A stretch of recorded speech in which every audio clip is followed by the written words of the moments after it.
फतेह विघ्न विनाशन सोए। जिसमह अमृत ज्ञान है मानक भगत वैराग।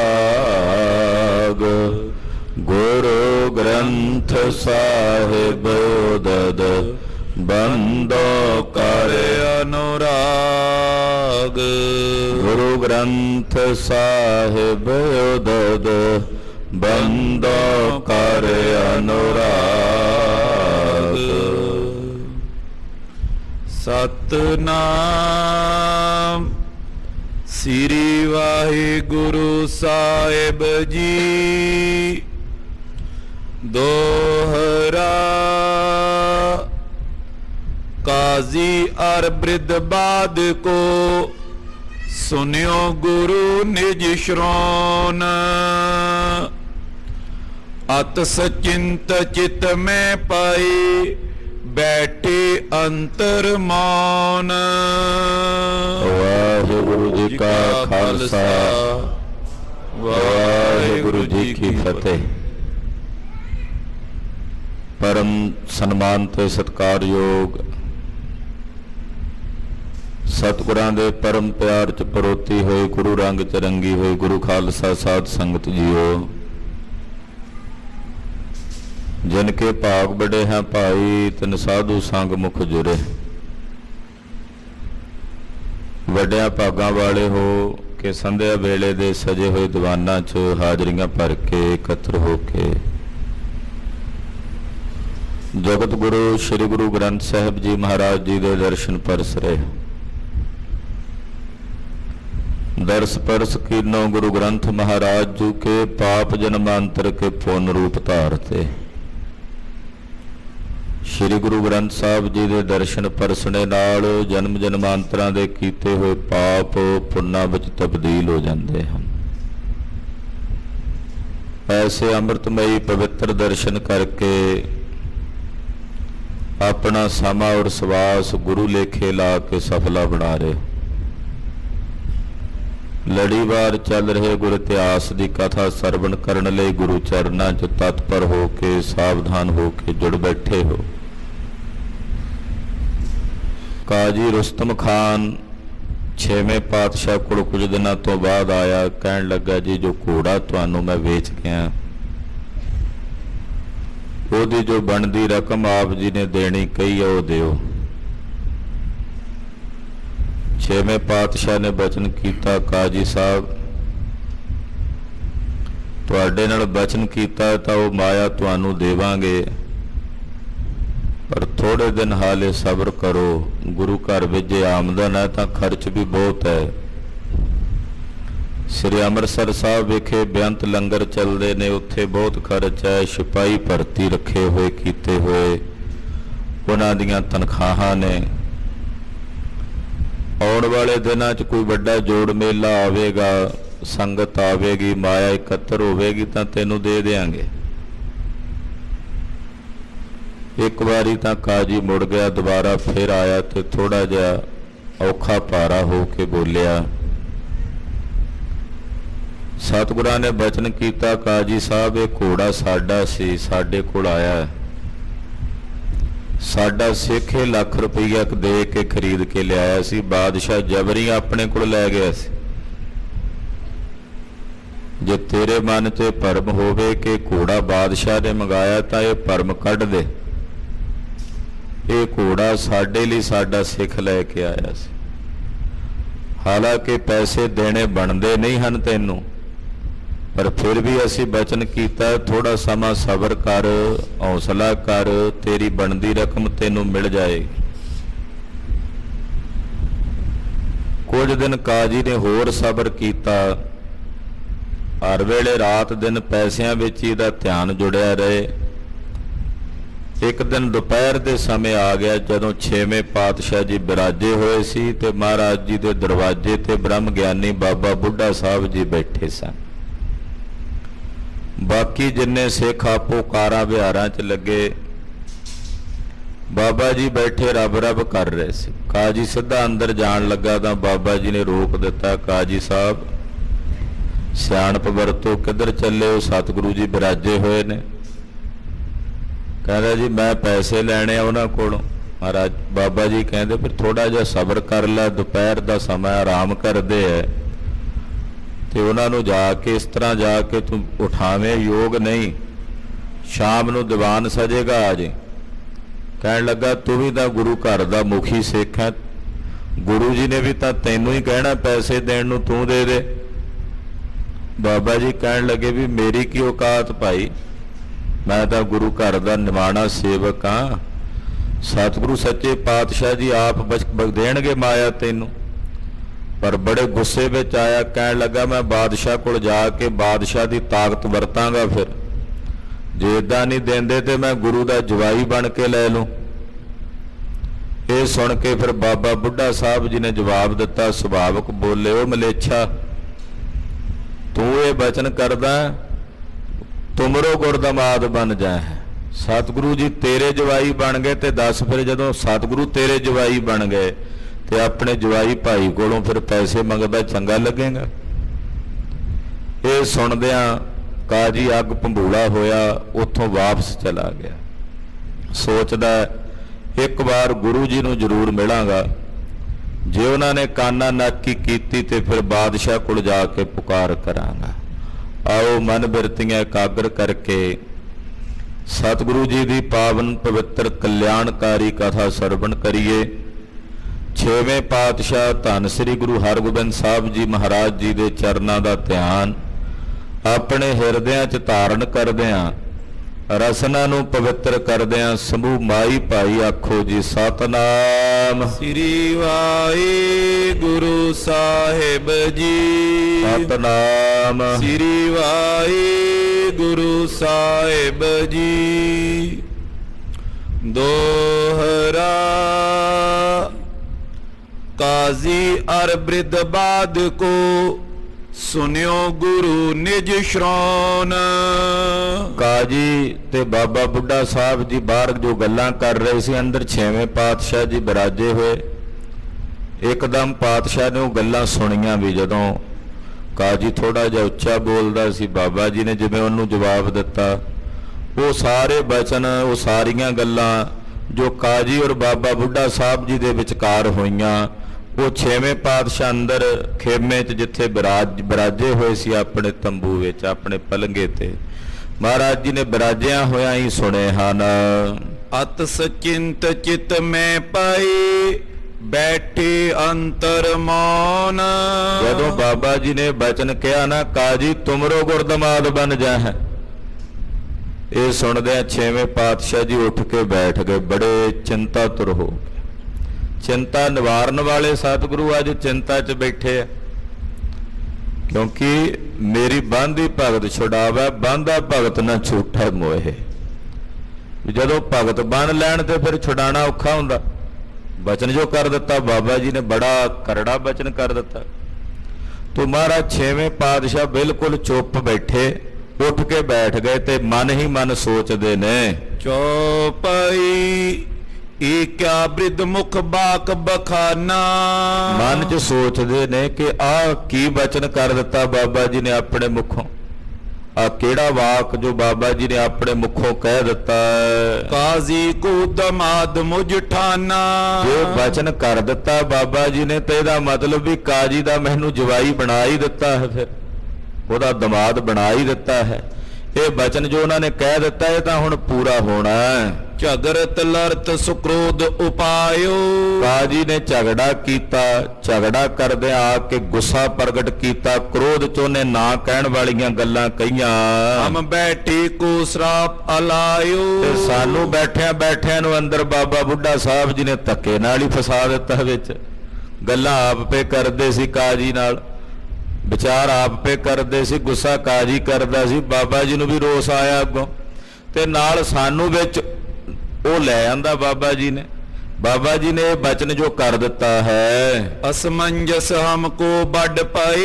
ਇਹ ਬਚਨ ਹੁਣ ਜੋ ਬਾਬਾ ਜੀ ਨੇ ਕੀਤਾ ਹੈ, ਇਹ ਸਾਡੇ ਲਈ ਬੜੀ ਵੱਡੀ ਅਸਮੰਜਸ ਬਣ ਗਈ। ਮਹਾਰਾਜ ਛੇਵੇਂ ਪਾਤਸ਼ਾਹ ਨਾ ਮਨ ਹੀ ਮਨ ਵਿਚਾਰ ਰਹੇ ਨੇ, ਵੀ ਇਹ ਤਾਂ ਬੜੀ ਵੱਡੀ ਅਸਮੰਜਸ ਬਣ ਗਈ ਹੈ ਜੋ ਬਾਬਾ ਜੀ ਨੇ ਬਚਨ ਕਰ ਦਿੱਤਾ ਹੈ। ਜੇ ਦਮਾਦ ਕਾਜ਼ੀ ਬਨ ਗਏ, ਇਹ ਅਸੀਂ ਕਾਜੀ ਦੇ ਦਮਾਦ ਬਣ ਗਏ। ਜਗ ਅਪਜਸ ਪਸਰੇ ਜੈ ਇਹ ਕਹਾ, ਸਾਰੇ ਪਾਸੇ ਸੰਸਾਰ ਚ ਅਪਜਸ ਹੋਣਾ, ਲੋਕਾਂ ਨੇ ਗੱਲਾਂ ਕਰਨੀਆਂ ਨੇ, ਬੜੀਆਂ ਬਾਤਾਂ ਹੋਣਗੀਆਂ, ਬਹੁਤ ਅਪਜਸ ਹੋਵੇਗਾ।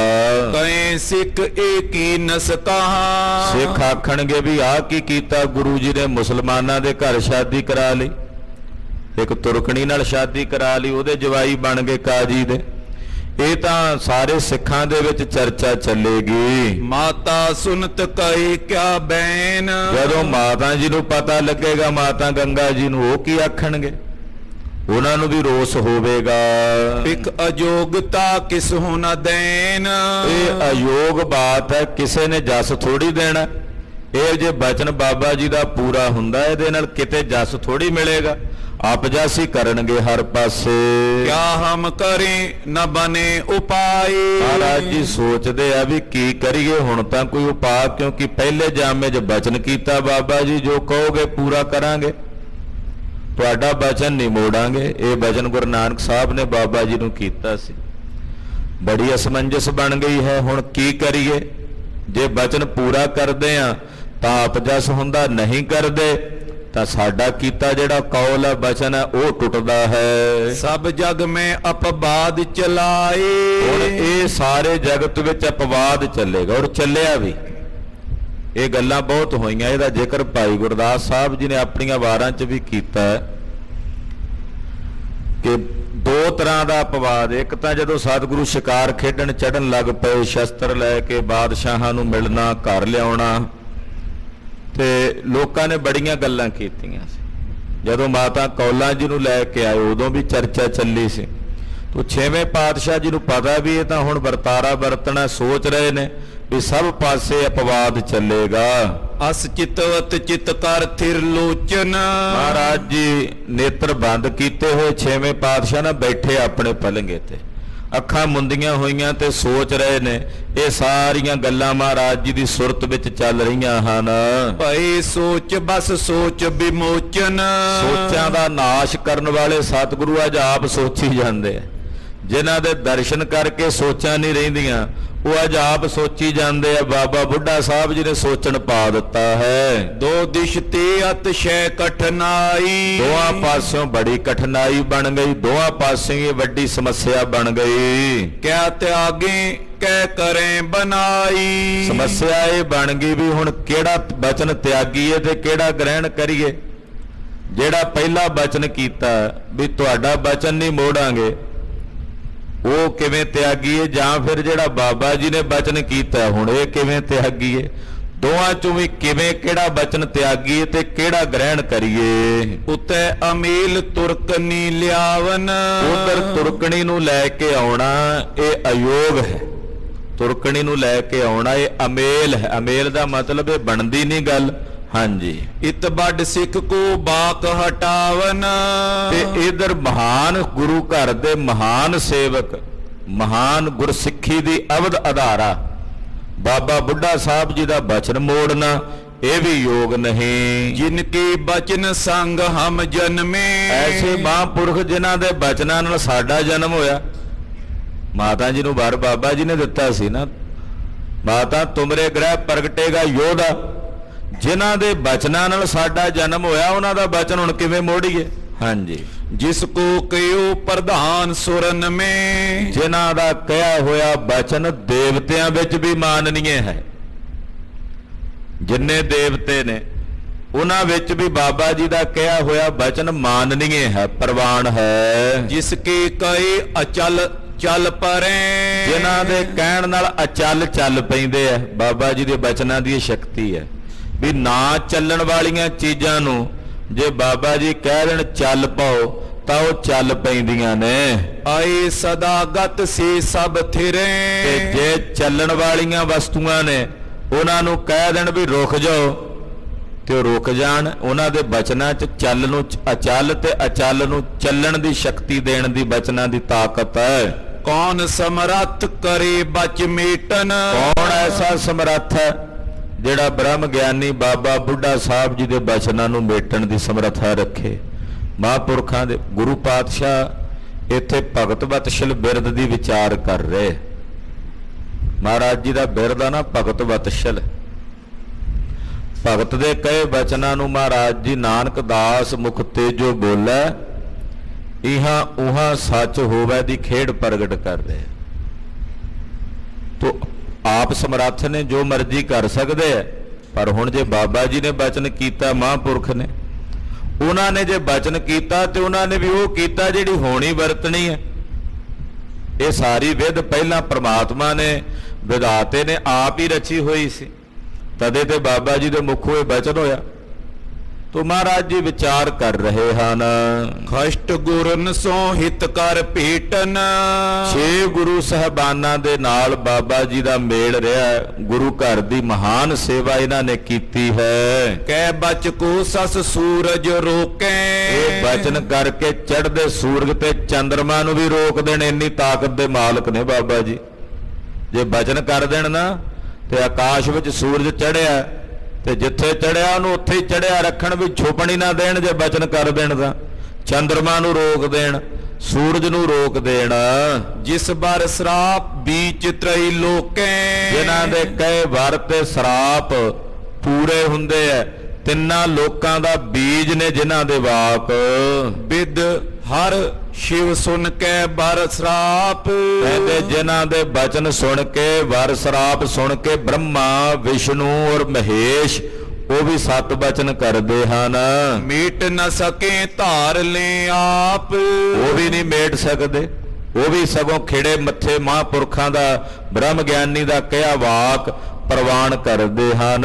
ਸੋ ਹਮ ਨਿਫਲ ਕਰੇ ਅਬ ਕੈਸੇ, ਬਾਬਾ ਜੀ ਦੇ ਵਚਨ ਉਹ ਅਸੀਂ ਹੁਣ ਨਿਫਲ ਕਿਵੇਂ ਕਰੀਏ, ਉਹ ਅਸੀਂ ਕਿਵੇਂ ਨਿਸ਼ਫਲ ਜਾਣ ਦਈਏ। ਆਹੀ ਬਡਨ ਮਿਰਜ਼ਾਦਾ ਐਸੇ, ਇਹ ਵੱਡਿਆਂ ਦੀ ਚਲਾਈ ਮਰਜ਼ਾਦਾ ਹੈ। ਸੰਸਾਰ ਦੀ ਇੱਕ ਮਰਿਆਦਾ ਮਹਾਂਪੁਰਖ ਬੰਨ ਕੇ ਰੱਖਦੇ, ਚਲਾ ਕੇ ਰੱਖਦੇ। ਇਹ ਵੱਡਿਆਂ ਦੀ ਚਲਾਈ ਮਰਜ਼ਾਦਾ ਹੈ। ਰਾਮਚੰਦ ਮਾਨਿਓ ਬਰਿਆਈ, ਆ ਵੇਖੋ ਤ੍ਰੇਤੇ ਯੁੱਗ ਵਿੱਚ ਭਗਵਾਨ ਰਾਮਚੰਦਰ ਜੀ, ਉਹਨਾਂ ਦੀ ਕਥਾ ਆਉਂਦੀ ਹੈ ਵੀ ਉਹਨਾਂ ਨੇ ਵੀ ਸਰਾਪ ਹੋਇਆ ਸੀ ਨਾ ਉਹਨਾਂ ਦੇ ਪਿਤਾ ਦਸ਼ਰਥ ਨੂੰ।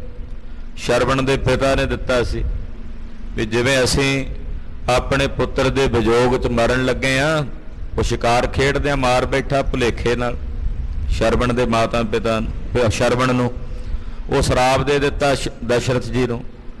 ਉਹਨਾਂ ਆਖਿਆ ਜਿਵੇਂ ਅਸੀਂ ਵਿਜੋਗ 'ਚ, ਏਦਾਂ ਤੂੰ ਆਪਣੇ ਪੁੱਤ ਦੇ ਵਿਜੋਗ 'ਚ ਮਰੇਗਾ। ਉਹ ਬਚਨ ਪੂਰਾ ਹੋਇਆ। 14 ਸਾਲਾਂ ਦਾ ਜਦੋਂ ਬਨਵਾਸ ਦੇਣਾ ਪਿਆ, ਕਹਿੰਦੇ ਤ੍ਰੇਤੇ ਯੁੱਗ ਦੇ ਭਗਵਾਨ ਸੀ, ਉਹਨਾਂ ਨੇ ਵੀ ਉਹਨਾਂ ਮਹਾਂਪੁਰਖਾਂ ਦੇ ਕੀਤੇ ਜਿਹੜੇ ਬਚਨ ਸੀ, ਸਰਾਪ ਸੀ, ਉਹਨਾਂ ਨੂੰ ਪ੍ਰਵਾਨ ਕੀਤਾ। ਸਦਨ ਰਾਖਸ਼ਨ ਸਿਆ ਪੁਚਾਈ, ਦੇਖੋ ਕਿੰਨੀ ਦੁਬਦਾ 'ਚ ਕਿੰਨੀ ਵੱਡੀ ਸਮੱਸਿਆ 'ਚ ਰਹੇ।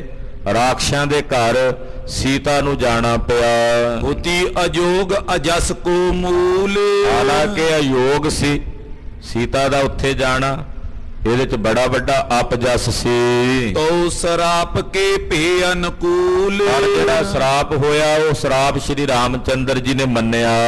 ਮਾਨਿਓ ਕ੍ਰਿਸ਼ਨ ਸਰਾਪ ਦੁਰਬਾਸ਼ਾ, ਫਿਰ ਭਗਵਾਨ ਕ੍ਰਿਸ਼ਨ ਜੀ ਦੁਰਵਾਸ਼ਾ ਰਿਸ਼ੀ ਦਾ ਕੀਤਾ ਜਿਹੜਾ ਸਰਾਪ ਸੀ, ਉਹ ਭਗਵਾਨ ਹਾਲਾਂਕਿ ਦੁਆਪਰ ਯੁੱਗ ਦੇ ਮਾਲਕ ਸੀ ਭਗਵਾਨ ਕ੍ਰਿਸ਼ਨ ਜੀ, ਉਹਨਾਂ ਨੇ ਬਚਨ ਮੰਨਿਆ ਜੋ ਦੁਰਵਾਸ਼ਾ ਨੇ ਕਹਿ ਦਿੱਤਾ ਸੀ ਨਾ।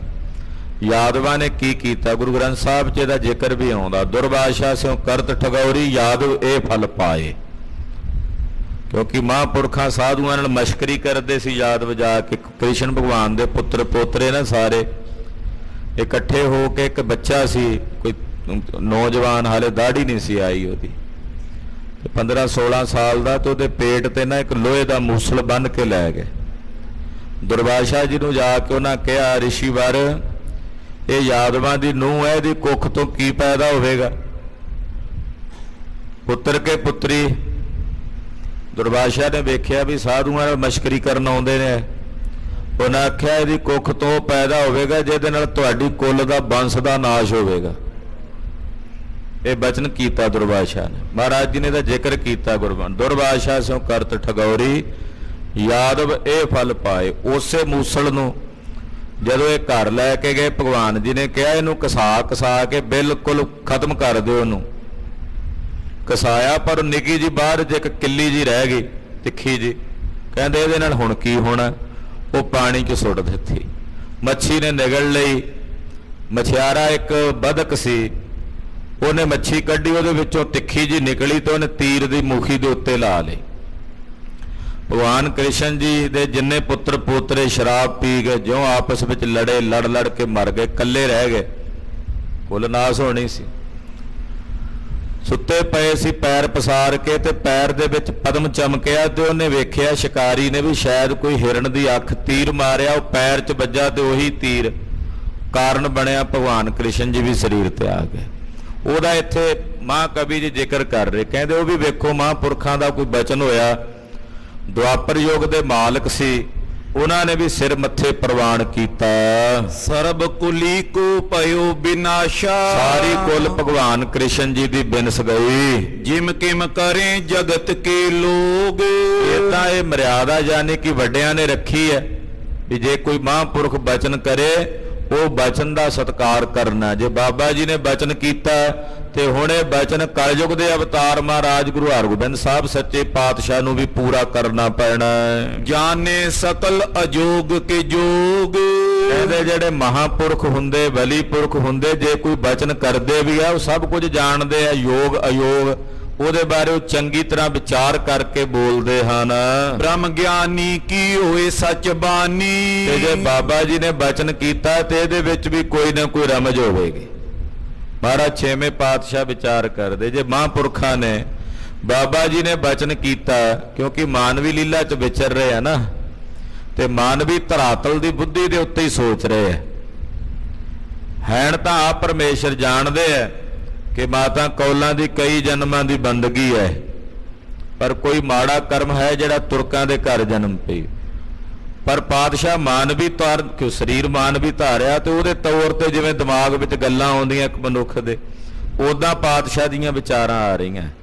ਤੇ ਮਹਾਰਾਜ ਜੀ ਵਿਚਾਰ ਕਰਦੇ ਵੀ ਬ੍ਰਹਮ ਗਿਆਨੀ ਕੀ ਹੋਏ ਸੱਚ ਬਾਨੀ, ਬ੍ਰਹਮ ਗਿਆਨੀ ਦੇ ਕਹੇ ਜਿਹੜੇ ਵਾਕ ਨੇ ਉਹ ਸੱਚ ਹੁੰਦੇ ਹਨ।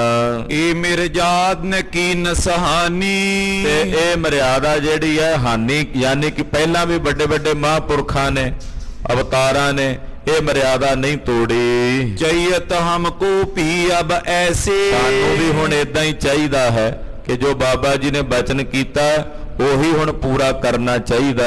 ਬ੍ਰਿਧ ਕੇ ਬਾਕ ਸਫਲ ਹੋਏ ਜੈਸੇ, ਤਾਂ ਜੋ ਬਾਬਾ ਬੁੱਢਾ ਸਾਹਿਬ ਜੀ ਦੇ ਕਹੇ ਵਾਕ ਸੱਚ ਹੋਵਣ।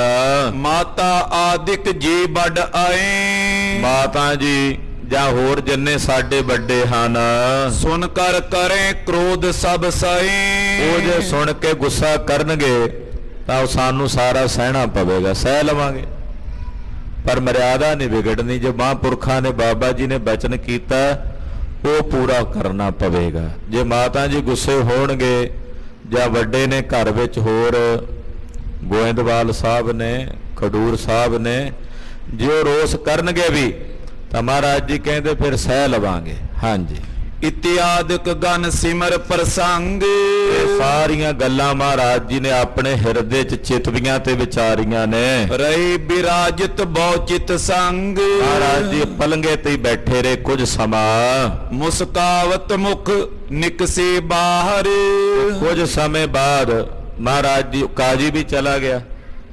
ਇਸ ਕੁਝ ਸਮੇਂ ਬਾਅਦ ਸਾਰੀਆਂ ਵਿਚਾਰਾਂ ਕਰਨ ਤੋਂ ਬਾਅਦ ਕੁਝ ਸਮਾਂ ਨੇਤਰ ਮੁੰਦ ਕੇ ਮਹਾਰਾਜ ਧਿਆਨ 'ਚ ਬੈਠੇ ਰਹੇ। ਫਿਰ ਨਿਕਲ ਕੇ ਸਤਿਗੁਰੂ ਬਾਹਰ ਆਏ ਮੁਸਕਰਾਉਂਦਿਆਂ। ਬਾਬਾ ਬੁੱਢਾ ਸਾਹਿਬ ਜੀ ਬਾਹਰ ਹੀ ਬੈਠੇ ਸਨ ਤੇ ਛੇਵੇਂ ਪਾਤਸ਼ਾਹ ਮੁਸਕਰਾਉਂਦਿਆਂ, ਬੁੱਲਾਂ ਦੇ ਉੱਤੇ ਸੋਹਣੀ ਜੀ ਮੁਸਕਰਾਹਟ ਹੈ ਛੇਵੇਂ ਪਾਤਸ਼ਾਹ ਦੇ, ਤੇ ਬਾਹਰ ਨੂੰ ਆਏ ਹਨ। ਬ੍ਰਿਧ ਜੀ ਕਹੋ ਕਰਿਓ ਕਿਆ ਜ਼ਾਹਿਰ, ਮੁਸਕਰਾ ਕੇ ਆ ਕੇ ਕਹਿੰਦੇ ਬਾਬਾ ਜੀ ਇਹ ਕੀ ਬਚਨ ਕਰ ਦਿੱਤਾ ਆਪ ਜੀ ਨੇ। ਨਾਲੇ ਮੁਸਕਰਾਉਂਦੇ ਪਾਤਸ਼ਾਹ ਮੁਸਕਰਾ ਕੇ ਕਹਿੰਦੇ ਬਾਬਾ ਜੀ ਇਹ ਕੀ ਬਚਨ ਫਰਮਾ ਦਿੱਤਾ ਆਪ ਜੀ ਨੇ, ਇਹ ਕੀ ਕਹਿ ਦਿੱਤਾ, ਕੀ ਕਰ ਦਿੱਤਾ। ਉਚਿਤ ਅਨੁਚਿਤ ਨਾਰੀ ਦੀ ਵਿਚਾਰੀ, ਬਾਬਾ ਜੀ ਆਪ ਜੀ ਨੇ ਵਿਚਾਰ ਹੀ ਨਹੀਂ ਕੀਤੀ ਉਚਿਤ ਅਨੁਚਿਤ ਦੀ। ਇਹ ਬਚਨ ਕਰਨ ਵੇਲੇ ਆਪ ਜੀ ਨੇ ਸੋਚਿਆ ਨਹੀਂ। ਝਗਰਤ ਕਾਜ਼ੀ ਸੰਗ ਉਚਾਰੀ, ਕਾਜੀ ਨਾਲ ਝਗੜਦੇ ਆ ਤੁਸੀਂ ਮਹਾਰਾਜ ਜੀ, ਬਾਬਾ ਜੀ ਮੇਰੇ ਲਈ ਇਹ ਬਚਨ ਕਰ ਦਿੱਤਾ। ਝਗੜਾ ਤੁਹਾਡਾ ਹੋਇਆ ਕਾਜੀ ਨਾਲ, ਵਜਨ ਤੁਸੀਂ ਮੇਰੇ ਵਾਸਤੇ ਛੱਡ ਦਿੱਤਾ ਬਾਬਾ ਜੀ। ਤੁਹਾਡਾ ਝਗੜਾ ਤੁਸੀਂ ਆਪ ਨਿਬੇੜ ਲੈਂਦੇ ਆਪ ਕਰਕੇ ਕਾਜੀ ਨਾਲ, ਤੇ ਨਾਲ ਤੁਸੀਂ ਸਾਨੂੰ ਵਿੱਚ ਲੈ ਆਂਦਾ। ਬਾਬਾ ਜੀ ਮਹਾਰਾਜ ਹੱਸਦਿਆਂ ਹੱਸਦਿਆਂ ਮੁਸਕਰਾਉਂਦਿਆਂ ਕਹਿ ਰਹੇ, ਬਾਬਾ ਜੀ ਇਹ ਕੀ ਬਚਨ ਕਰ ਦਿੱਤਾ ਆਪ ਜੀ ਨੇ? ਕਿਮ ਕਰਨੀ ਹਮਕੋ ਬਨ ਆਵੇ। ਦੱਸੋ ਵੀ ਇਹ ਕਿਵੇਂ ਕਰਨੀ ਬਣੇਗੀ ਸਾਨੂੰ? ਜਿਹੜਾ ਬਚਨ ਤੁਸੀਂ ਕੀਤਾ ਹੈ ਇਹ ਹੁਣ ਅਸੀਂ ਕਿਵੇਂ ਪੂਰਾ ਕਰਾਂਗੇ? ਤੁਮਰੇ ਸਮ ਵੱਡ ਕਹਾਂ ਅਲਾਵੇ।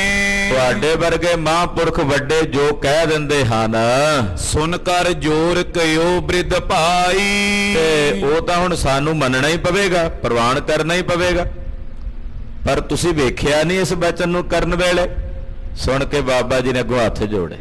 ਛੇਵੇਂ ਪਾਤਸ਼ਾਹ ਮਹਾਰਾਜ ਜੀ ਵੀ ਮੁਸਕਰਾ ਕੇ ਬਚਨ ਕਰ ਰਹੇ ਹੈ, ਜਾਣਦੇ ਆ ਸਾਰੀ ਖੇਡ ਕੀ ਵਰਤਦੀ। ਬਾਬਾ ਜੀ ਦੇ ਅੰਦਰ ਦੀ ਸਾਹਿਬ ਜਾਣਨ ਤੇ ਸਾਹਿਬ ਦੇ ਅੰਦਰ ਦੀ ਬਾਬਾ ਜੀ ਜਾਣਨ, ਕਿਉਂਕਿ ਬ੍ਰਹਮ ਗਿਆਨੀ ਨੇ ਬ੍ਰਹਮ ਗਿਆਨੀ ਕੀ ਗੱਤ ਬ੍ਰਹਮ ਗਿਆਨੀ ਜਾਣਨਾ।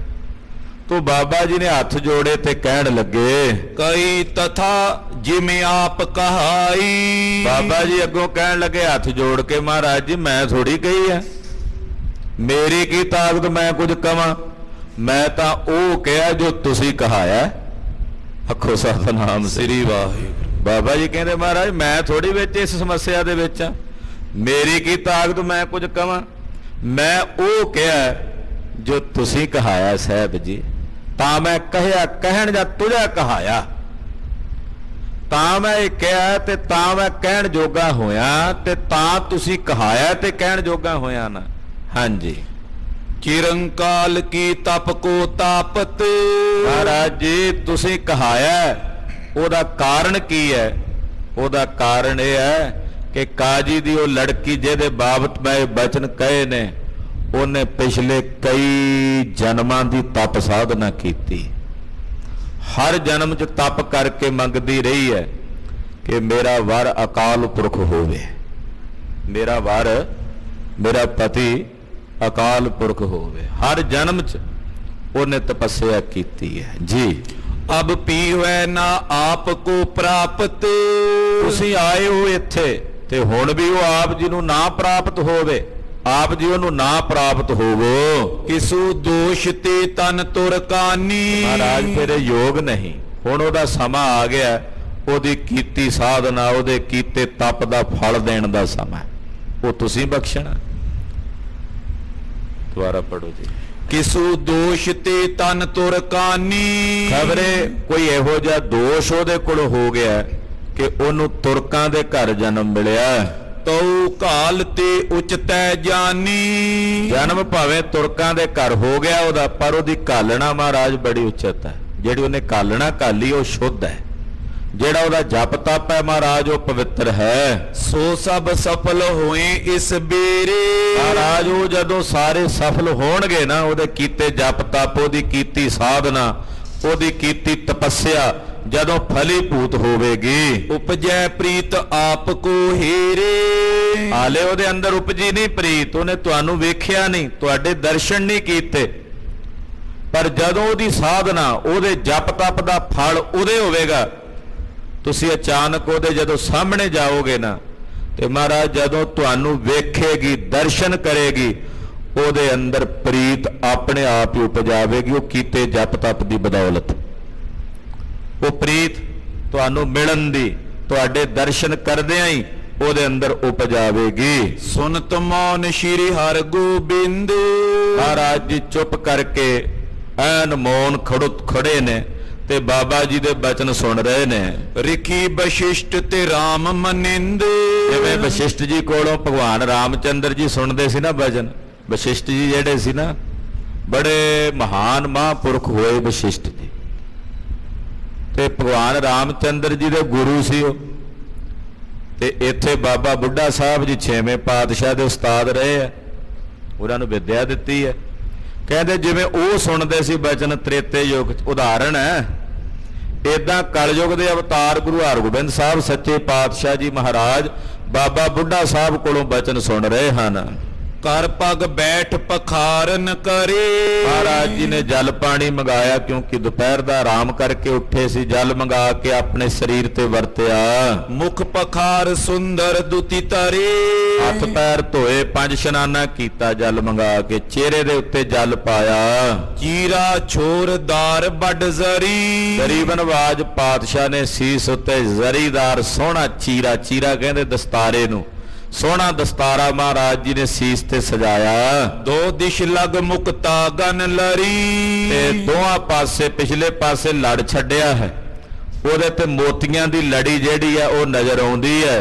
ਪੇਚ ਬਦੇ ਜੋ ਅਨੂਠੇ ਉਹ ਬਨੇ। ਤੇ ਜਿਹੜੀ ਦਸਤਾਰ ਸਜਾਈ, ਇੱਕ ਇੱਕ ਪੇਚ ਬੜਾ ਸੋਹਣਾ, ਇੱਕ ਇੱਕ ਪੇਚ ਮਹਾਰਾਜ ਸੱਚੇ ਪਾਤਸ਼ਾਹ ਨੇ ਬੜਾ ਸੁੰਦਰ ਸਜਾਇਆ। ਸ਼ਮਸਨੀਕ ਮੁਖ ਸਸ ਜਸ ਸਨੇ। ਪਾਤਸ਼ਾਹ ਜੀ ਦੇ ਮੁਖ ਮੰਡਲ ਦੀ ਸੋਭਾ ਕਹਿੰਦੇ ਸ਼ਮਸ਼, ਸ਼ਮਸ਼ ਕਹਿੰਦੇ ਦਾੜੀ ਨੂੰ।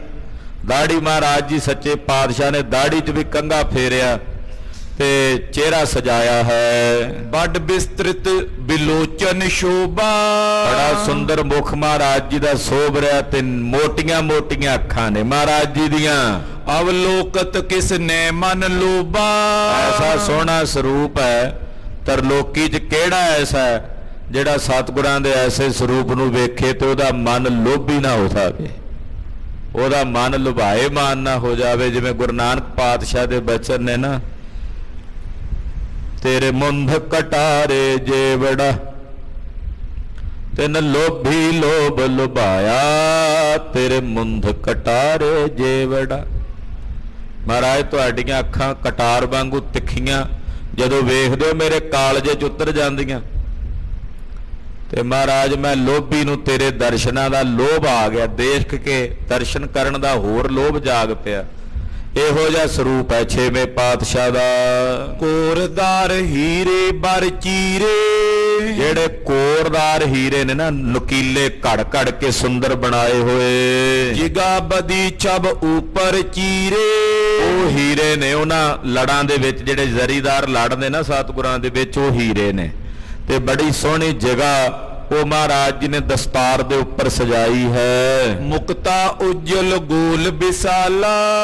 ਜਗ੍ਹਾ ਸਜਾ ਕੇ ਉਹਦੇ ਵਿੱਚ ਫਿਰ ਉਜਵਲ ਮੋਤੀਆਂ ਦੀ ਜਿਹੜੀ ਕਲਗੀ ਹੈ, ਜਿਹਦੇ ਨਾਲ ਮੋਤੀਆਂ ਦੇ ਗੁੱਛੇ ਲਟਕਦੇ ਆ, ਉਹ ਕਲਗੀ ਮਹਾਰਾਜ ਜੀ ਨੇ ਸਜਾਈ। ਕੁੰਡਲ ਮੁਖ ਮੰਡਲ ਪਰ ਝਾਲਾ।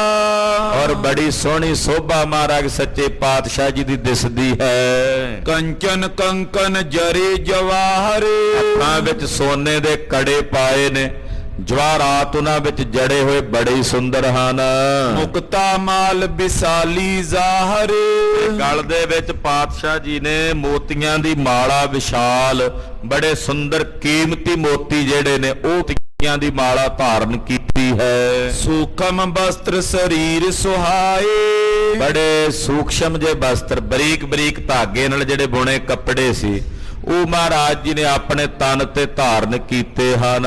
ਖੜਗ ਸਿਪਰ ਦੋਨੋਂ ਅੰਗ ਲਾਏ। ਗਾਤਰੇ 'ਚ ਸ਼੍ਰੀ ਸਾਹਿਬ ਪਾਈ ਹੈ ਤੇ ਮੋਢਿਆਂ ਤੇ ਢਾਲ ਧਾਰਨ ਕੀਤੀ ਹੈ। ਕਿਆ ਗੁਰ ਸ਼ੋਭਾ ਕਰੋ ਉਚਾਰੀ। ਆਹਾ, ਇੰਨੇ ਸੋਹਣੇ ਲੱਗਦੇ ਆ। ਮਾਂ ਕਵੀ ਜੀ ਕਹਿੰਦੇ ਸਤਿਗੁਰੂ ਜੀ ਕਿ ਮੈਂ ਉਹਨਾਂ ਦੀ ਕੀ ਸੋਭਾ ਵਰਣਨ ਕਰਾਂ, ਕਿੱਥੋਂ ਤੱਕ ਕਵਾਂ ਕਿ ਸਤਿਗੁਰੂ ਜੀ ਦੀ ਸੋਭਾ ਕੈਸੀ ਹੈ। ਅਪਰ ਨ ਪਈਤ ਜਿਨ ਅਨੁਹਾਰੀ। ਕਹਿੰਦੇ ਹੋਰ ਉਹਨਾਂ ਦੇ ਸਮਾਨ, ਉਹਨਾਂ ਵਰਗਾ ਕੋਈ ਦੂਜਾ ਮੈਨੂੰ ਨਜ਼ਰ ਨਹੀਂ ਆਉਂਦਾ। ਜਬਰ ਜਵਾਹਰ ਜ਼ਾਹਰ ਜਰੇ। ਕਹਿੰਦੇ ਜਿਨ੍ਹਾਂ ਦੇ ਬੜੇ ਸੋਹਣੇ ਜਬਰ ਜਵਾਹਰਾਤ ਸਰੀਰ ਤੇ ਜੜੇ ਹੋਏ ਨਜ਼ਰ ਆਉਂਦੇ ਹਨ। ਯਾ ਪਰ ਜ਼ੀਨ ਸਜਾਵਨ ਕਰੇ। ਬੜੀ ਸੋਹਣੀ ਕਾਠੀ ਜਿਹਦੇ 'ਚ ਜਬਰ ਜਵਾਹਰਾਤ ਜੜੇ ਹੋਏ, ਉਹ ਕਾਠੀ ਘੋੜੇ ਦੇ ਉੱਤੇ ਸਜਾਈ ਹੈ। ਡੀਲ ਬਿਲੰਦ ਗੁਰੂ ਦੁਤੀ ਸੰਗ। ਬੜੀ ਉੱਚੀ ਲੰਮੀ ਡੀਲ ਹੈ ਮਹਾਰਾਜ ਛੇਵੇਂ ਪਾਤਸ਼ਾਹ ਜੀ ਦੀ। 7.5 ਫੁੱਟ ਉੱਚਾ ਲੰਮਾ ਕੱਦ ਹੈ। ਬਾਹਾਂ ਮਹਾਰਾਜ ਜੀ ਦੇ ਭੁਜ ਦੰਡੇ ਬੜੇ ਬਲਵਾਨ ਹਨ। ਭਈ ਅਰੋਹਨ ਤਿਸੀ ਤੁਰੰਗ। ਕੋਈ ਘੋੜਾ ਜਿਹੜਾ ਉਹ ਸਿੱਖ ਲਿਆਇਆ ਸੀ, ਜਿਹੜਾ ਉਹ ਕਾਜੀ ਦੇ ਕੋਲੋਂ ਮਹਾਰਾਜ ਜੀ ਕੋਲ ਆਇਆ, ਉਸੇ ਘੋੜੇ ਦੇ ਉੱਤੇ ਸਤਿਗੁਰੂ ਜੀ ਸਵਾਰ ਹੋਏ। ਸਿੱਖ ਸੇਵਕ ਸਭ ਬਰਜ ਹਟਾਏ, ਜ਼ਿਆਦਾ ਸਿੱਖ ਨਹੀਂ ਲਏ ਨਾਲ, ਕੁਝ ਕੁ ਸਿੱਖਾਂ ਨੂੰ ਨਾਲ ਲਿਆ। ਏਕ ਨਫਰ ਲੈ ਸੰਗ ਸਿਧਾਏ, ਉਹਨਾਂ ਨੂੰ ਨਾਲ ਲੈ ਕੇ ਸਤਿਗੁਰੂ ਸੱਚੇ ਪਾਤਸ਼ਾਹ ਜੀ ਚੱਲੇ ਹਨ। ਜੈ ਕਾਜ਼ੀ ਕੋ ਦੀਰਗ ਮੰਦਰ, ਦੇਵ ਨੇ ਤੋਸੇ ਪਾਸੇ ਨੂੰ ਚੱਲੇ ਨੇ ਜਿੱਧਰ ਕਾਜੀ ਦਾ ਘਰ ਸੀ। ਬਾਬਾ ਬੁੱਢਾ ਸਾਹਿਬ ਜੀ ਦਾ ਬਚਨ ਜੋ ਪੂਰਾ ਹੋਣਾ ਸੀ, ਉਹ ਸਾਰੀ ਵਿਧੀ ਆਪਣੇ ਆਪ ਹੀ ਬਣੀ ਜਾਂਦੀ। ਪਾਤਸ਼ਾਹ ਸੁਭਾਵਕ ਨਿਕਲੇ ਤੇ ਜਿੱਧਰ ਕਾਜੀ ਦਾ ਘਰ ਸੀ ਉਸ ਪਾਸੇ ਨੂੰ ਗਏ। ਸੁੰਦਰ ਬਿਸਦ ਵੈਰ ਅਰ ਅੰਦਰ, ਕਾਜੀ ਦਾ ਘਰ ਬੜਾ ਸੋਹਣਾ ਬਣਿਆ, ਸਫੇਦ ਰੰਗ ਸੀ, ਬਾਹਰੋਂ ਵੀ ਤੇ ਅੰਦਰੋਂ ਵੀ ਉਹਨੇ ਸਫੇਦੀ ਕੀਤੀ ਹੋਈ ਹੈ। ਕਰੇ ਝਰੋਖੇ ਰਾਖ ਦਰੀਚੀ, ਤੇ ਉਹਨੇ ਜਿਵੇਂ ਆਮ ਕਾਜੀ ਲੋਕਾਂ ਦੇ ਮੁਸਲਮਾਨਾਂ ਦੇ ਘਰ ਹੁੰਦੇ ਝਰੋਖੇ ਬਣਾਏ ਹੁੰਦੇ, ਮਾਈਆਂ ਬੀਬੀਆਂ ਲਈ ਦਰੀਚੀਆਂ ਬਣਾਈਆਂ ਹੁੰਦੀਆਂ, ਉਸੇ ਤਰ੍ਹਾਂ ਇਹਨੇ ਵੀ ਝਰੋਖੇ ਤੇ ਦਰੀਚੀਆਂ ਬਣਾਈਆਂ ਕਾਜੀ ਨੇ ਆਪਣੇ ਘਰ। ਬਨੀ ਸੋ ਬੈਠਕ ਉੱਚੀ ਨੀਚੀ, ਤੇ ਬੈਠਕ ਬਣੀ ਹੋਈ ਹੈ, ਇੱਕ ਉੱਚੀ ਬੈਠਕ ਬਣੀ ਹੋਈ ਹੈ, ਇੱਕ ਨੀਵੀਂ ਥੱਲੇ ਬਣੀ ਹੋਈ ਹੈ। ਬਹੁ ਪਰਦੇ ਜੁਤ ਬਸੈ ਜਨਾਨੀ, ਤੇ ਕਾਜੀ ਦੇ ਘਰ ਦੇ ਵਿੱਚ ਬਹੁਤ ਸਾਰੀਆਂ ਇਸਤਰੀਆਂ ਔਰਤਾਂ, ਇਹਦੇ ਦੀ 2-2 3-3 ਸ਼ਾਦੀਆਂ ਵੀ ਹੁੰਦੀਆਂ। ਅੱਗੋਂ ਹੋਰ ਵੀ ਬਹੁਤ ਸਾਰੀਆਂ ਨਫਰਨਾ ਨੌਕਰ ਰਾਣੀਆਂ ਆਦਿਕ ਰੱਖੀਆਂ ਹੁੰਦੀਆਂ। ਉਹ ਸਾਰੀਆਂ ਪਰਦਿਆਂ ਵਿੱਚ ਰਹਿੰਦੀਆਂ ਕਾਜੀ ਦੇ ਘਰ। ਆਏ ਨ ਜਾਣੇ ਬਾਹਰ ਖਾਨੇ, ਉਹ ਨਾ ਤਾਂ ਬਾਹਰ ਵੇਖ ਸਕਦੀਆਂ ਵੀ ਕੌਣ ਆ ਰਿਹਾ ਕੌਣ ਜਾ ਰਿਹਾ।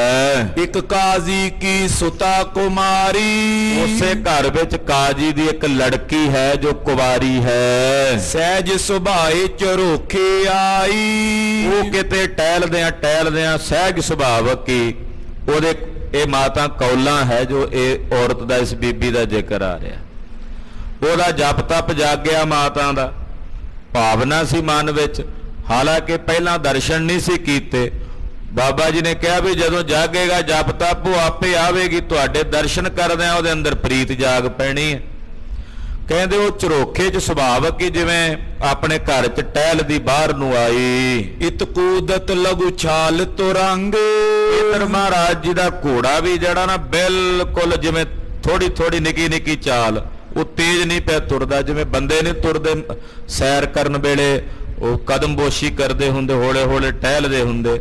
ਇਦਾਂ ਸਤਿਗੁਰੂ 6ਵੇਂ ਪਾਤਸ਼ਾਹ ਦਾ ਅੱਗੇ ਘੋੜਾ ਹਵਾ ਨਾਲੋਂ ਵੀ ਤੇਜ਼ ਦੌੜਦਾ, ਪਰ ਅੱਜ ਉਹ ਘੋੜਾ ਬਿਲਕੁਲ ਮਸਤ ਉਸ ਗਲੀ ਦੇ ਵਿੱਚੋਂ ਦੀ ਲੰਘ ਰਿਹਾ ਹੈ। ਆਏ ਸੁਹਾਵਤ ਮਨੋ ਅਨੰਗ, ਇਹਦੇ ਮਾਨੋ ਪੂਰੇ ਸੰਸਾਰ ਦੀ ਸੁੰਦਰਤਾ ਕਾਮਦੇਵ ਚ ਕਹੀ ਗਈ ਹੈ ਵੀ ਕਾਮਦੇਵ ਵਰਗਾ ਸੁੰਦਰ ਕੋਈ ਦੇਵਤਾ ਨਹੀਂ, ਉਹ ਸਭ ਤੋਂ ਸੁੰਦਰ ਮੰਨਿਆ। ਅਨੰਗ ਕਾਮਦੇਵ ਨੂੰ ਕਹਿੰਦੇ ਆ।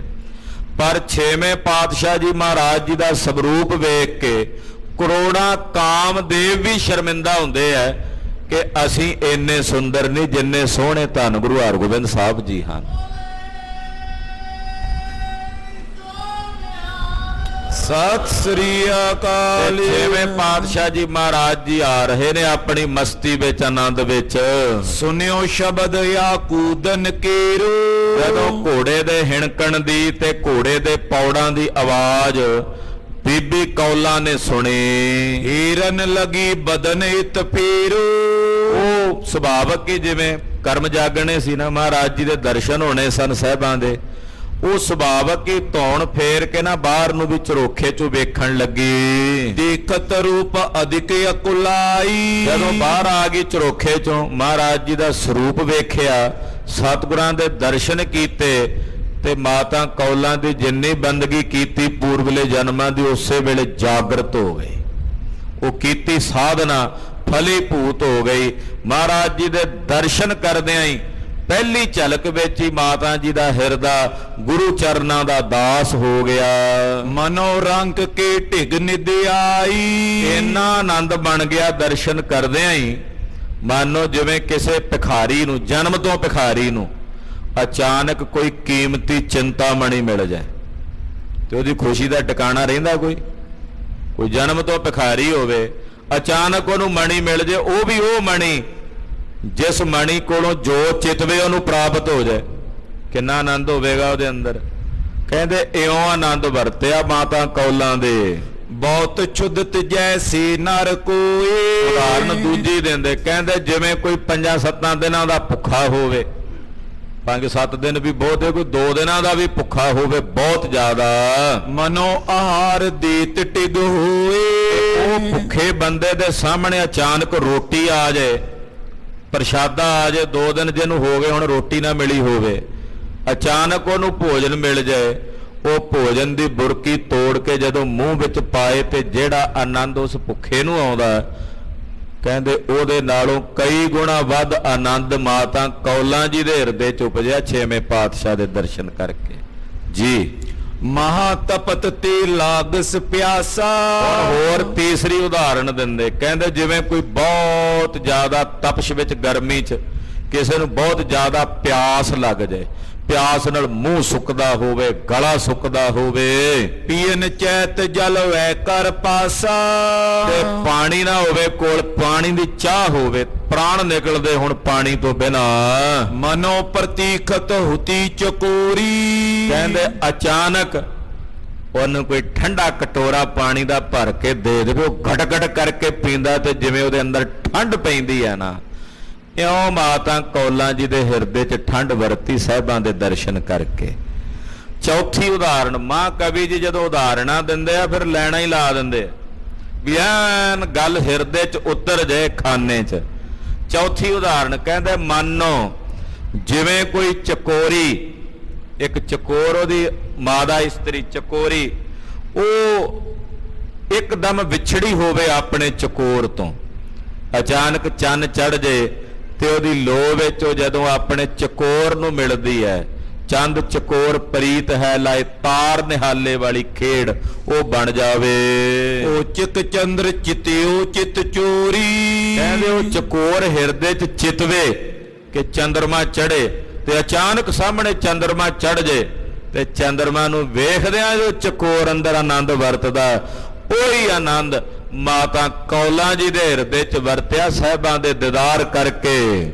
ਅਵਲੋਕਤ ਰਹਿ ਗਈ ਇੱਕ ਟਕਈ। ਦਰਸ਼ਨ ਕਰਦਿਆਂ ਇੱਕ ਟੱਕ, ਜਿਵੇਂ ਕੋਈ ਮੂਰਤ ਜੀ ਨਹੀਂ ਹੋ ਜਾਂਦੀ ਪੱਥਰ ਦੀ ਬਣਦੀ, ਏਦਾਂ ਮਾਤਾ ਕੌਲਾਂ ਜੀ ਪੱਥਰ ਦੀ ਮੂਰਤ ਹੀ ਹੋ ਗਏ, ਅੱਖਾਂ ਤੱਡੀਆਂ ਦੀਆਂ ਤੱਡੀਆਂ ਰਹਿ ਗਈਆਂ। ਭਾਈ ਅਚੰਚਲ ਮੁਖ ਕੋ ਤਕਈ। ਜਿਵੇਂ ਸਰੀਰ 'ਚ ਹਿਲਜੁਲ ਹੀ ਨਾ ਰਵੇ, ਜੜ ਜੇ ਹੋ ਗਏ ਮਾਤਾ ਜੀ ਸਾਹਿਬਾਂ ਦੇ ਦਰਸ਼ਨ ਕਰਕੇ। ਜਾਗ ਪਈ ਕਈ ਜਨਮਾਂ ਦੀ ਭਗਤੀ, ਜਾਗ ਪਿਆ ਕਈ ਜਨਮਾਂ ਦਾ ਜਪ ਤਪ, ਜੋ ਗੁਰਦੇਵ ਦੀ ਪ੍ਰੀਤ 'ਚ ਤਬਦੀਲ ਹੋ ਗਿਆ। ਅਸੀਂ ਇਹ ਜਿਹੜਾ ਜਪ ਤਪ ਕਰਦੇ ਆਂ ਜਾਂ ਪਹਿਲਾਂ ਹੋਇਆ ਹੋਵੇਗਾ ਸਾਡੇ ਕੋਲੋਂ, ਇਹ ਜਪ ਤਪ ਦਾ ਫਲ ਕੀ ਹੈ? ਜਿੰਨਾ ਜਪ ਤਪ ਅਸੀਂ ਕਰੀਏ, ਭਜਨ ਕਰੀਏ, ਬਾਣੀ ਪੜ੍ਹੀਏ, ਇਹਦਾ ਫਲ ਕੀ ਹੈ? ਇਹ ਕਨਵਰਟ ਹੁੰਦਾ, ਤਬਦੀਲ ਹੁੰਦਾ। ਕਿਸ ਵਿੱਚ? ਆਪਣੇ ਮਾਲਕ ਦੀ ਪ੍ਰੀਤ ਵਿੱਚ। ਪ੍ਰੀਤ ਜਦੋਂ ਉਪਜਦੀ ਹੈ, ਉਹ ਪ੍ਰੀਤ ਹੀ ਪਰਮੇਸ਼ਰ ਦੇ ਸਰੂਪ ਨਾਲ ਮਿਲਾਣ ਵਿੱਚ ਸਹਾਇਕ ਹੁੰਦੀ ਹੈ। ਮੈਂ ਬਚਨ ਦੁਹਰਾ ਦਿਆਂ ਤਾਂ ਜੋ ਸਾਡੀ ਸਮਝ ਵਿੱਚ ਆ ਜਾਏ। ਜਿਤਨਾ ਜਪ ਤਪ ਹੈ, ਜਿਤਨੀ ਬੰਦਗੀ ਹੈ, ਜਿੰਨਾ ਸਾਡਾ ਨਿਤਨੇਮ ਹੈ, ਇਹ ਕਾਹਦੇ ਲਈ ਹੈ? ਇਹ ਹੈ ਇੱਕ ਕਨਵਰਟ ਹੋਣ ਵਿੱਚ, ਤਬਦੀਲ। ਉਹ ਇਸ ਜਨਮ 'ਚ ਹੋ ਜਾਏ, ਅਗਲੇ 'ਚ ਹੋ ਜਾਏ, ਜਦੋਂ ਹੋਵੇਗਾ ਨਾ ਤਬਦੀਲ, ਪਰ ਹੋਵੇਗਾ ਤਾਂ ਜੇ ਰੱਖਾਂਗੇ ਪੱਲੇ। ਅਸੀਂ ਤਾਂ ਨਾਲੋਂ ਨਾਲ ਹੀ ਖਰਚ ਕਰੀ ਜਾਂਦੇ ਆ। ਆਖੋ ਸਤਿਨਾਮ ਸ੍ਰੀ ਵਾਹਿਗੁਰੂ। ਜਿੰਨਾ ਕੀਤਾ ਉਨਾ ਹੀ ਮੰਗ ਲਿਆ, ਨਾਲ ਮਹਾਰਾਜ ਆ ਵੀ ਦੇ ਦਿਓ, ਜਮਾ ਦਾ ਰੱਖਿਆ ਨਹੀਂ। ਕਨਵਰਟ ਹੋਣ ਜੋਗੇ ਤਾਂ ਵੀ ਚਾਹੀਦਾ ਵੀ ਹੈ ਨਾ, ਵੀ ਉਹ ਤਬਦੀਲ ਹੋ ਜਾਏ ਉਹਦੇ 'ਚ, ਉਹ ਫਿਰ ਪ੍ਰੀਤ 'ਚ ਤਬਦੀਲ ਹੋ ਜਾਂਦਾ। ਤੇ ਜਦੋਂ ਪ੍ਰੀਤ 'ਚ ਤਬਦੀਲ ਹੁੰਦਾ, ਉਹੀ ਪ੍ਰੀਤ ਪਰਮੇਸ਼ਰ ਦੇ ਸਰੂਪ ਦਾ ਸਾਖਸ਼ਾਤਕਾਰ ਕਰ ਦਿੰਦੀ ਹੈ। ਅੱਜ ਮਾਤਾ ਕੌਲਾਂ ਜੀ ਦੀ ਉਹ ਬੰਦਗੀ, ਕਈ ਜਨਮਾਂ ਦੀ ਤਪੱਸਿਆ ਪ੍ਰੀਤ 'ਚ ਤਬਦੀਲ ਹੋ ਗਈ ਹੈ। ਉਸੇ ਪ੍ਰੀਤ ਨੇ ਉਹਨਾਂ ਦੇ ਮਾਲਕ ਨੂੰ, ਉਹਨਾਂ ਦੇ ਸੁਆਮੀ ਨੂੰ, ਪੂਰੇ ਬ੍ਰਹਿਮੰਡ ਦੇ ਸੁਆਮੀ ਨੂੰ, ਧੰਨ ਗੁਰੂ ਹਰਗੋਬਿੰਦ ਸਾਹਿਬ ਜੀ ਨੂੰ ਮਾਤਾ ਕੌਲਾਂ ਜੀ ਦੇ ਨੇਤਰਾਂ ਦੇ ਸਾਹਮਣੇ ਪ੍ਰਤੱਖ ਕਰ ਦਿੱਤਾ, ਪ੍ਰਗਟ ਕਰ ਦਿੱਤਾ ਹੈ ਜੀ। ਦ੍ਰਿਗ ਬਿਸਤਰਤ ਕਮਲ ਜਨ ਫੂਲੇ। ਮਹਾਰਾਜ ਜੀ ਦੇ ਨੇਤਰ ਜਿਵੇਂ ਕਮਲ ਦਾ ਫੁੱਲ ਖਿੜਿਆ ਹੁੰਦਾ, ਇਹਨਾਂ ਨੇਤਰ ਖਿੜੇ ਹੋਏ ਮੋਟੇ ਨੇਤਰ ਨੇ। ਲਾਜ ਸਮੇਤ ਆਪਣੋ ਪੋ ਭੂਲੇ। ਮਹਾਰਾਜ ਜੀ ਦੇ ਨੇਤਰਾਂ 'ਚ ਲਾਜ ਵੀ ਹੈ, ਸਾਹਿਬ ਦੇ ਨੇਤਰਾਂ 'ਚ ਲਾਜ ਵੀ ਹੈ। ਜਿਹੜਾ ਵੇਖਦਾ ਹੈ ਉਹਨਾਂ ਨੇਤਰਾਂ ਵੱਲ, ਉਹਨੂੰ ਆਪਣਾ ਆਪ ਭੁੱਲ ਜਾਂਦਾ ਹੈ। प्रथम की वार ओट में दूरी। ਪਹਿਲਾਂ ਤਾਂ ਉਹ ਦਰਵਾਜ਼ੇ ਦੇ ਨਾ ਮਾਤਾ ਕੌਲਾਂ ਜੀ ਦਰਵਾਜ਼ੇ ਦੀ ਓਟ 'ਚ ਖਲੋ ਕੇ ਨਾ ਲੁੱਕ ਕੇ ਵੇਖ ਰਹੇ ਸਨ। ਬੌਰ ਵੈਰ ਪੀ ਸਨਮੁਖ ਖਰੀ। ਮੁੜ ਕੇ ਉਹਨੂੰ ਭੁੱਲ ਹੀ ਗਿਆ ਵੀ ਮੈਂ ਪਰਦੇ 'ਚ ਖਲੋਣਾ, ਵੀ ਸਾਡੀ ਮਰਿਆਦਾ ਪਰਦੇ 'ਚ ਖਲੋਣ ਦੀ। ਭੁੱਲ ਹੀ ਗਿਆ ਮਾਤਾ ਕੌਲਾਂ ਨੂੰ ਸਭ ਕੁਝ।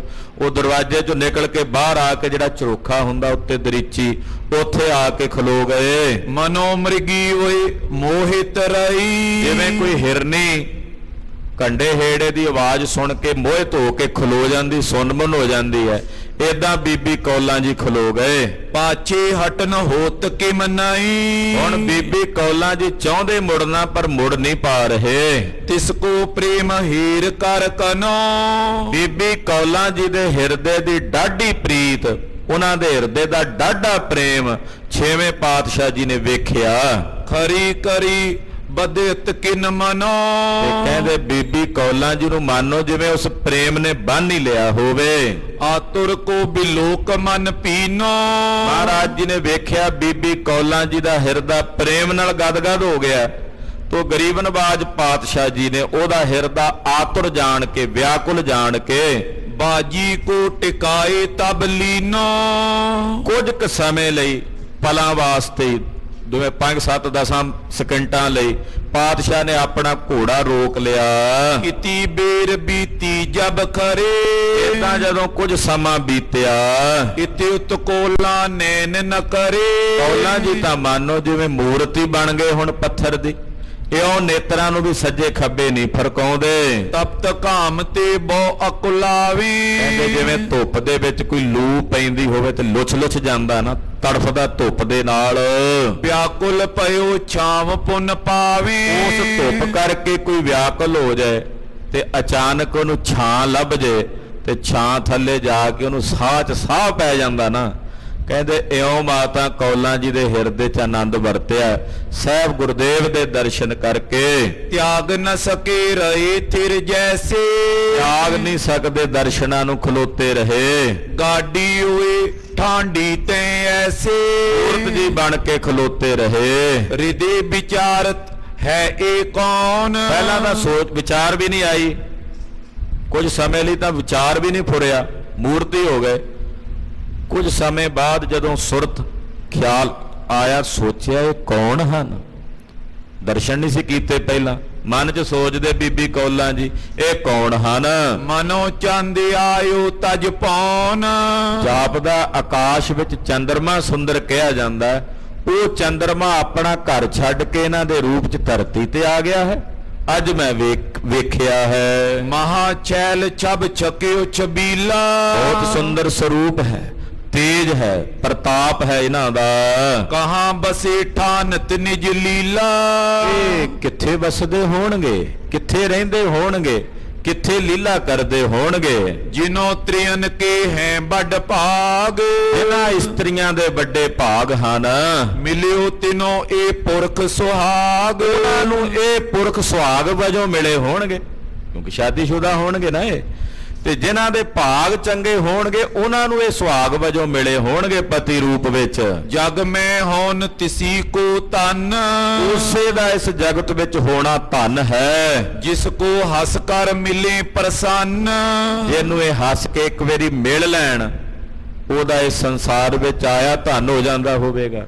ਹਾਲਾਂਕਿ ਪਤਾ ਨਹੀਂ ਬੀਬੀ ਕੌਲਾਂ ਨੂੰ ਵੀ ਇਹ ਗੁਰੂ ਪਾਤਸ਼ਾਹ ਨੇ ਮਨ 'ਚ ਸੋਚ ਰਹੀ ਹੈ, ਪਛਾਣ ਅੰਦਰਲੇ ਨੇਤਰ ਪਛਾਣ ਰਹੇ ਨੇ ਵੀ ਇਹ ਤਾਂ ਮਾਲਕ ਨੇ, ਸੁਆਮੀ ਨੇ, ਵੀ ਜਿਹੜਾ ਇਹਨਾਂ ਨੂੰ ਮਿਲਦਾ ਤੇ ਜਿਸ ਨੂੰ ਇਹ ਹੱਸ ਕੇ ਪ੍ਰਸੰਨ ਹੋ ਕੇ ਮਿਲਦੇ ਨੇ ਉਹਦਾ ਜੀਵਨ ਧਨ ਹੋ ਜਾਂਦਾ ਹੋਵੇਗਾ। ਮੈਂ ਕਿਮ ਇਨਸੋਂ ਬੋਲਨ ਕਰੋ। ਸੋਚਦੇ ਮੈਂ ਇਹਨਾਂ ਨਾਲ ਕਿਵੇਂ ਗੱਲ ਕਰਾਂ, ਕਿਵੇਂ ਇਹਨਾਂ ਨਾਲ ਬਚਨ ਕਰਾਂ। ਨੈ ਚਿਨਾਰ ਮੈਂ ਪੂਰਬ ਤਰੋਂ। ਮੈਂ ਇਹਨਾਂ ਨਾਲ ਪਹਿਲਾਂ ਕੋਈ ਮੇਰੀ ਚਿਨਾਰ ਜਾਣਕਾਰੀ ਨਹੀਂ, ਪਹਿਚਾਣ ਨਹੀਂ। ਕੌਣ ਭੇਤ ਮੁਝੇ ਆਨ ਬਤਾਵੇ। ਕੌਣ ਦੱਸੇਗਾ ਮੈਨੂੰ ਆ ਕੇ ਇਹਨਾਂ ਦਾ ਭੇਤ। ਮਿਲ ਬੋਲੇ ਬਿਨ ਮਨ ਅਕੁਲਾਵੇ। ਜਦੋਂ ਤੱਕ ਇਹਨਾਂ ਨੂੰ ਮਿਲਾਂ ਨਾ, ਇਹਨਾਂ ਨਾਲ ਬਚਨ ਨਾ ਕਰਾਂ, ਮੇਰੇ ਮਨ ਨੂੰ ਸਕੂਨ ਨਹੀਂ ਮਿਲਣਾ। ਉਹ ਉਪਾਏ ਮੈਂ ਕਰੋ ਕੁਭਾਗਨ, ਮੈਂ ਕੁਭਾਗਨ ਐਸਾ ਕਿਹੜਾ ਉਪਾਅ ਕਰਾਂ ਪਿਕ ਸਰੂਪ ਹੋਈ ਕਿ ਅਨੁਰਾਗਨ। ਮੈਂ ਇਹਨਾਂ ਨੂੰ ਮਿਲ ਸਕਾਂ, ਜਿਨ੍ਹਾਂ ਦੇ ਦਰਸ਼ਨ ਕਰਕੇ ਮੇਰਾ ਮਨ ਇਹਨਾਂ ਦੀ ਪ੍ਰੀਤ ਰੰਗ ਵਿੱਚ ਰੰਗਿਆ ਗਿਆ ਹੈ। ਪਰ ਬਸ ਮਨ ਪਾਨੇ ਬਸ ਰਹਿਓ, ਮੇਰਾ ਮਨ ਇਹਨਾਂ ਦੇ ਚਰਨਾਂ ਦਾ ਗੁਲਾਮ ਹੋ ਗਿਆ। ਸੁੰਦਰ ਚੰਦ ਦੂਸਰੂ ਲਇਓ, ਮਾਨੋ ਸੁੰਦਰ ਚੰਦਰਮਾ ਦੂਸਰਾ ਇਸ ਧਰਤੀ ਤੇ ਉਤਰਿਆ ਇਹਨਾਂ ਦੇ ਰੂਪ ਵਿੱਚ। ਇੱਕ ਟਕ ਦੇਖਤ ਹਿਰਦੇ ਵਿਚਾਰਤ, ਇਹ ਤਾਂ ਬੀਬੀ ਕੌਲਾ ਇੱਕ ਟੱਕੀ ਹਿਰਦੇ ਚ ਮਨ ਚ ਸੋਚਦਿਆਂ ਲਾ ਕੇ ਸਾਹਿਬ ਦੇ ਦਰਸ਼ਨ ਕਰ ਰਹੀ ਹੈ। ਮਿਲਨ ਹੇਤ ਆਤੁਰਤਾ ਧਾਰਤ, ਮਿਲਣ ਵਾਸਤੇ ਵੀ ਮਨ ਚ ਵਿਆਕੁਲ ਹਨ।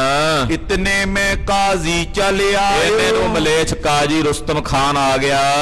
ਪਿਖੇ ਪਰਸ ਪਤ ਤਬ ਦ੍ਰਿਸ਼ਟ ਆਇਓ, ਉਹਨੇ ਵੇਖਿਆ ਵੀ ਉਹਦੀ ਧੀ ਪਰਦੇ ਚੋਂ ਬਾਹਰ ਖੜੀ ਹੈ ਤੇ ਬਾਹਰ 6ਵੇਂ ਪਾਤਸ਼ਾਹ ਨੂੰ ਵੇਖ ਰਹੀ ਹੈ। ਮਾਂ ਕ੍ਰੋਧ ਜਾਗਿਓ ਜਰ ਗਇਓ, ਕਾਜੀ ਆਪਣੀ ਧੀ ਨੂੰ, ਕਿਉਂਕਿ ਉਹ ਪਰਦੇ 'ਚ ਰੱਖਣ ਉਹਨਾਂ ਦੀ ਰਵਾਇਤ ਹੈ, ਉਹਨੇ ਵੇਖਿਆ ਵੀ ਇਹ ਠੀਕ ਨਹੀਂ ਕੀਤਾ, ਬੜਾ ਗੁੱਸੇ 'ਚ ਆਇਆ ਕਾਜੀ। ਸਦਨ ਪ੍ਰਵੇਸ਼ ਸ਼ਿਗਰਈ ਪਇਓ, ਛੇਤੀ ਨਾਲ ਕਾਹਲੀ ਨਾਲ ਦੌੜ ਕੇ ਅੰਦਰ ਗਿਆ। ਨਿਜ ਤਨੁ ਜਾ ਕੋ ਪਿਕ ਰਿਸ ਭਰਿਓ, ਵੇਖ ਕੇ ਆਪਣੀ ਧੀ ਨੂੰ ਬੜੇ ਗੁੱਸੇ ਵਿੱਚ ਆਇਆ। ਚਾਬਕ ਭਰਿਓ ਤੁਰਤ ਕਰ ਧਰਿਓ, ਚਾਬਕ ਪਿਆ ਸੀ ਚਮੜੇ ਦਾ, ਇਹਨੇ ਤੁਰਤ ਹੀ ਆਪਣੇ ਹੱਥ 'ਚ ਪਕੜਿਆ। ਮਾਰਤ ਪਇਓ ਤਰਾਸ ਨੇ ਠਾਨਾ, ਰੰਚਕ ਭਰ ਵੀ ਡਰ ਨਹੀਂ ਮੰਨਿਆ।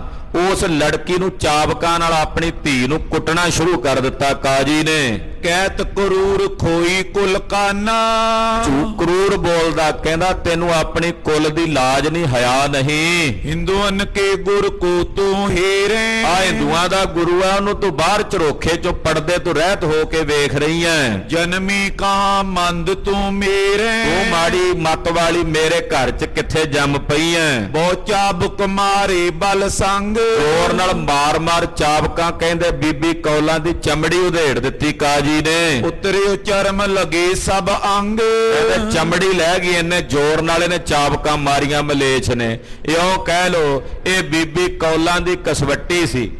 ਹਾਂਜੀ, ਹਾਏ ਹਾਏ ਕਰ ਰਹੀ ਵਿਚਾਰੀ, ਜਦੋਂ ਚਾਬਕਾਂ ਵੱਜੀਆਂ ਬੀਬੀ ਕੌਲਾ ਰਸਨਾ ਤੋਂ ਹਾਏ ਹਾਏ ਉਚਾਰਦੀ ਐ। ਸੁਨ ਦੋਰੀ ਤਿਸ ਕੀ ਮੈਂ ਤਾਰੀ, ਉਹਦੀ ਆਵਾਜ਼ ਸੁਣ ਕੇ ਕੌਲਾਂ ਜੀ ਦੀ ਮਾਤਾ ਕਾਜੀ ਦੀ ਘਰਵਾਲੀ ਦੌੜੀ ਆਈ। ਚਿਰ ਕੇ ਉਹ ਕਾਜ਼ੀ ਚਾਬਕ ਛੀਨਾ, ਉਹਨੇ ਕਾਜੀ ਨੂੰ ਝਿੜਕ ਕੇ ਹੱਥੋਂ ਚਾਬਕ ਖੋਹ ਲਈ। ਕਿਉਂ ਨਿਜ ਸੁਤਾ ਹਤੀ ਦੁਖ ਦੀਨਾ, ਕਹਿੰਦੇ ਉਹ ਕਾਜੀ ਸਾਹਿਬ ਕਿਉਂ ਆਪਣੀ ਧੀ ਨੂੰ ਚਾਬਕਾਂ ਨਾਲ ਕੁੱਟਦਾ ਹੈ? ਮਮ ਟਿਗ ਤੇ ਅਬ ਹੀ ਚਲ ਆਈ। ਕੀ ਹੋ ਗਿਆ? ਜਵਾਨ ਧੀ ਨੂੰ ਚਾਬਕ ਨਾਲ ਮਾਰਦਿਆਂ ਤੈਨੂੰ ਲਾਜ ਨਹੀਂ ਆਉਂਦੀ? ਕੀ ਹੋਇਆ? ਹੁਣੇ ਤਾਂ ਮੇਰੇ ਕੋਲ ਉੱਠ ਕੇ ਗਈ ਐ। ਕਾਂ ਪਿਓ ਠਾਂਡੀ ਇਸ ਤਾਈ, ਹਨੇਰਾ ਆ ਗਿਆ ਜੇ ਆਪਣੇ ਘਰ 'ਚ ਹੀ ਖਲੋਤੀ ਬਾਹਰ ਖਲੋ ਗਈ ਆ, ਝਰੋਖੇ ਸੁਭਾਵਕ ਉਹਦੀ ਨਿਗਾਹ ਬਾਹਰ ਚਲੀ ਗਈ ਐ, ਤਾਂ ਕੀ ਇੱਥੇ ਹਨੇਰ ਹੋ ਗਿਆ? ਸੁਤਾ ਤਰਨ ਕੋ ਮਾਰਨ ਕਰੇ, ਤੂੰ ਜਵਾਨ ਧੀ ਨੂੰ ਮਾਰ ਰਿਹਾ ਹੈ। ਸੁਨੇ ਅਪਰ ਸ਼ੰਕਾ ਸਭ ਤਰੇ, ਜਦੋਂ ਲੋਕਾਂ 'ਚ ਪਤਾ ਲੱਗੇਗਾ ਉਹ ਸ਼ੰਕਾ ਕਰਨਗੇ, ਖਬਰੇ ਕਿਉਂ ਕਾਜੀ ਨੇ ਜਵਾਨ ਧੀ ਨੂੰ ਕੁੱਟਿਆ? ਕੀ ਇੱਜ਼ਤ ਰਹੇਗੀ ਤੇਰੀ? ਕਿਉਂ ਆਪਣੀ ਪਤ ਲਾਜ ਗਵਾਵੇ, ਕਿਉਂ ਆਪਣੀ ਪੱਤ ਤੇ ਆਪਣੀ ਇੱਜ਼ਤ ਆਪਣੇ ਹੱਥੀਂ ਗਵਾਉਣਾ ਕਾਜੀ? ਹਸੇ ਲੋਕ ਕਰ ਤਾਲ ਬਜਾਵੇ, ਲੋਕ ਹੱਸਣਗੇ ਤੇਰੇ ਤੇ, ਤਾੜੀਆਂ ਮਾਰ ਕੇ ਤੇਰੀ ਖਿੱਲੀ ਉਡਾਉਣਗੇ। ਰਿਸ ਮੈਂ ਕਹਿਤ ਖਰੋ ਗੁਰ ਹਿੰਦੂ, ਗੁੱਸਾ ਤੇ ਉਹਨੂੰ ਸਤਿਗੁਰਾਂ ਤੇ ਸੀ, ਲਾਇਆ ਉਹਨੇ ਆਪਣੀ ਲੜਕੀ ਤੇ। ਕਹਿੰਦਾ ਬਾਹਰ ਹਿੰਦੂਆਂ ਦਾ, ਸਤਿਗੁਰਾਂ ਨੂੰ ਹਿੰਦੂਆਂ ਦਾ ਗੁਰੂ ਦੱਸਦਾ, ਕਿਉਂਕਿ ਸਿੱਖਾਂ ਦੇ ਗੁਰੂ ਨੂੰ ਇਹਨਾਂ ਨੂੰ ਸਾਰੇ ਬਾਕੀ ਉਦਾਂ ਹੀ ਕਾਫਰ ਹੀ ਨਜ਼ਰ ਆਉਂਦੇ ਆ, ਇਹੋ ਜਿਹੇ ਜਿਹੜੇ ਕੱਟੜ ਮੁਤਸਬੀ ਹੁੰਦੇ। ਕਹਿੰਦਾ ਜੀ ਹਿੰਦੂਆਂ ਦਾ ਗੁਰੂ ਬਾਹਰ ਖੜਾ ਹੈ, ਨਾਮ ਜਾਏ ਸ਼੍ਰੀ ਹਰਗੋਬਿੰਦ, ਇਹਨਾਂ ਦਾ ਨਾਮ ਸ਼੍ਰੀ ਹਰਗੋਬਿੰਦ ਸਾਹਿਬ ਹੈ। ਮਾਨੋ ਬੀਬੀ ਕੌਲਾਂ ਨੂੰ ਜਾਣਕਾਰੀ ਮਿਲ ਰਹੀ ਹੈ, ਮਨ 'ਚ ਸੋਚਦੀ ਵੀ ਕੌਣ ਨੇ, ਸਾਰਾ ਐਡਰੈਸ ਸਾਰਾ ਕੁਝ ਦੱਸ ਦਿੱਤਾ ਕਾਜੀ ਨੇ। ਕਹਿੰਦਾ ਇਹਨਾਂ ਦਾ ਨਾਮ ਸ਼੍ਰੀ ਹਰਗੋਬਿੰਦ ਸਾਹਿਬ ਹੈ, ਸਿੱਖਾਂ ਦੇ ਗੁਰੂ ਨੇ। ਤਰੇ ਖਰੋ ਤਿਸ ਕੀ ਦਿਸ਼ ਦੇਖੇ, ਇਹ ਉਹਨਾਂ ਨੂੰ ਵੇਖ ਰਹੀ ਸੀ, ਉਹਨਾਂ ਦੇ ਦਰਸ਼ਨ ਕਰ ਰਹੀ ਸੀ। ਤਨੁ ਜਾ ਦੇ ਕਲੰਕ ਵਿਸ਼ੇਖੇ, ਇਹ ਮੈਨੂੰ ਕਲੰਕਿਤ ਕਰ ਰਹੀ ਸੀ। ਨੈ ਸਮੀਪ ਰਾਖੇ ਰਖਵਾਰੀ, ਤੇ ਤੂੰ ਉਹਨੂੰ ਆਪਣੇ ਨੇੜੇ ਨਹੀਂ ਰੱਖਦੀ, ਤੂੰ ਰਖਵਾਲੀ ਨਹੀਂ ਕਰਦੀ। ਪਿੱਖੋਂ ਫੇਰ ਮੈਂ ਦੇਹੋਂ ਮਾਰੀ, ਕਹਿੰਦਾ ਜੇ ਮੈਂ ਦੁਬਾਰਾ ਏਦਾਂ ਵੇਖ ਲਿਆ ਨਾ, ਇਹਨੂੰ ਮੈਂ ਜਾਨੋਂ ਮਾਰ ਦਿਉ। ਇਮ ਕਹਿ ਕਾਜੀ ਬੋ ਦੁਖ ਪਾਇਸ, ਕਹਿ ਕੇ ਕਾਜੀ ਬੜਾ ਦੁਖੀ, ਦੁੱਖ ਤਾਂ ਨੂੰ ਇਸ ਵੀ ਪੈਸੇ ਨਹੀਂ ਦਿੰਦੇ ਮੇਰੇ,